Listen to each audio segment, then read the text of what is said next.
سميرة سليم، مدرسة كيمياء، وأنا من سوريا اللي هي بنحبها، سوريا الجديدة اللي بدنا إياها، وأنا من تيار السوري الجديد. المكونات ما بدي أقول مكون مسيحي أو كذا، أنا من سوريا والمسيحية من أهل سوريا.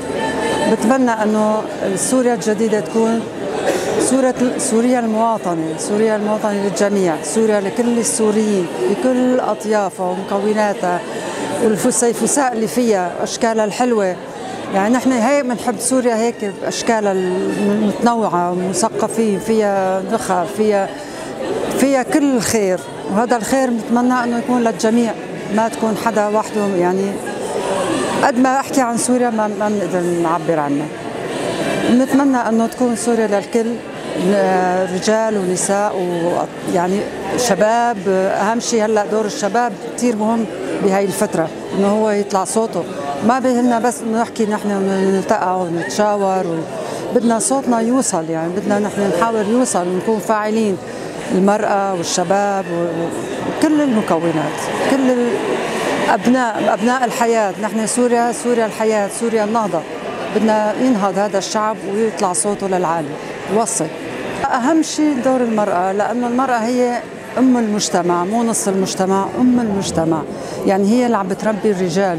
أنا الشاب اللي بده يطلع هذا الجيل، الرجل اللي بده يكون هو رئيس، اللي يكون هو قائد، مين عم بيربيه؟ المرأة هي اللي بتربي، هي الأم، هي اللي بتربي تربية الصالحة، اللي هي بكل الأدوار، المربية، المدرسة، الأخت، الزوجة، كل شيء. يعني تعتبر هي المجتمع، فدورها مهم كتير. يعني وهي فاعلة، مثل ما بقولوا الجندي المجهول، بيقولوا دور المرأة ما لها دور، بس هي كل الأدوار لها. هي أهم شيء المرأة، ولازم تتفاعل وتعطي حقوقها وتاخذ برأيها. كان في ملوك، الملكة زنوبيا، يعني هلا إذا بنقول زنوبيا بيحكوا علينا. يعني المرأة معروفة من يوم دورها مهم وأساسي في المجتمع. يعني نركز على المرأة أكثر من الرجل، لأنه هي عم تربي الرجل وهي بتنشأ الرجل. أنا هذا فكرتي. المرأة بكل المجالات تقدر وبتثبت وجودها وين ما كانت، بالتعليم، بالقتال، بأي شيء. يعني إذا هي عم تربي القائد، فأكيد بتكون هي كمان قائدة. ما يعني غنى عن أي شيء. مدرسة، القتال يعني مطلوب منا. هلا كثير نحن عاملين دورات يعني للقتال، بتدافع عن نفسها أهم شيء. كمان بتدافع عن نفسها، وبتشارك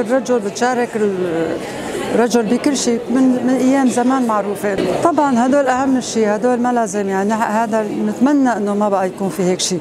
نتمنى العنف ضد المراه، ضد الرجل، ضد الطفل، ضد الشاب، العنف بكل اشكاله نتمنى ما نشوفه. يعني نتمنى سوريا الجديده تكون سوريا المحبه، سوريا السلام، سوريا هي السلام. يعني نحن المسيحية، المسيح اجى للسلام، هو دعا للسلام. نتمنى السلام للجميع السوريين، من كل فرد، من صغير لكبير.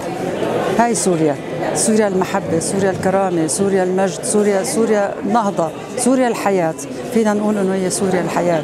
لما بكون في مواطنة، سوريا لكل المواطنين، لكل السوريين، اجباري تكون ديمقراطية موجودة. يعني حكما كل شيء يعني افتراضي ما بلو بعترض.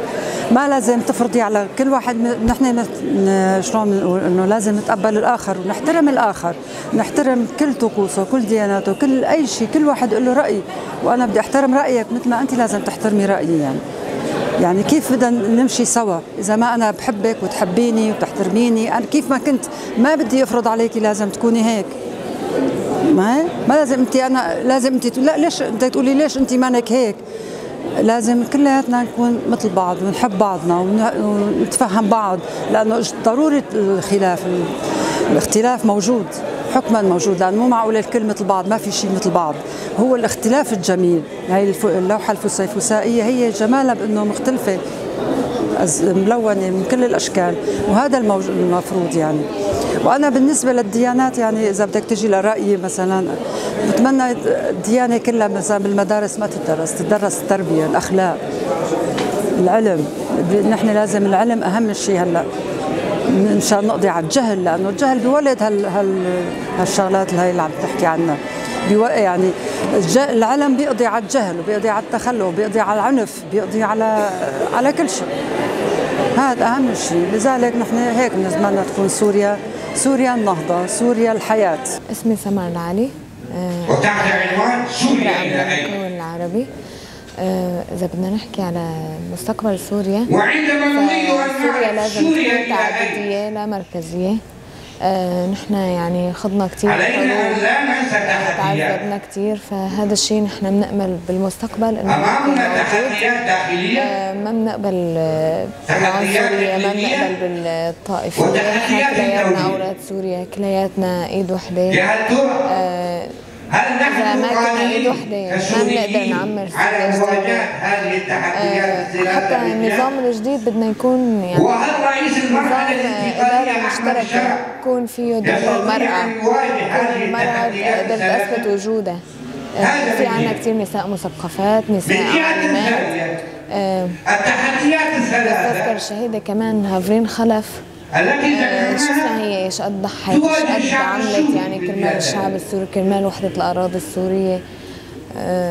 وهل تأثير هذه التحديات عطت كثير للشعب السوري، عطت روحها، عطت أغلى شيء هي بتملكه. نحن ما بنقبل يكون أي وجود بيناتنا لأي إنسان إرهابي أو كان برقبته دم أو في يوم من الأيام قتل إنسان. لا، نحن بدنا يعني بدنا سيادة جديدة لسوريا تكون ديمقراطية تعددية لا مركزية، ويكون في للمرأة دور يعني دور كبير حتى هي تقدر تمارس حقوقها ويكون لها حقوق مثل الرجل. وكمان بنشوف كانت أكبر تجربة لشمال شرق سوريا لدور المرأة، يعني كيف المرأة شاركت بكل الساحات، بالساحة العسكرية والساحة السياسية. المرأة أثبتت وجودها، فبنتمنى أنه ياخذوا هن هاي التجربة ويقتدوا فيها، لأنه فعلا الامرأة عظيمة قادرة أنها تعطي، قادرة أن تعمل أي شيء. نداء إلى كافة نساء سوريا إنه ما تسكتوا، طالبوا بحقوقكم، ما تقبلوا الظلم، ما تقبلوا العنف. أنتوا بتقدروا تعملوا كثير شغلات، أنتوا عظيمات، أنتوا فيكم تأنسوا. فيعني بتمنى من كل النساء إنه ما يقعدوا ببيوتهم ويسكتوا، لا خليهم يقوموا ويحكوا ويتعلموا ويمارسوا أدوارهم بكل حرية.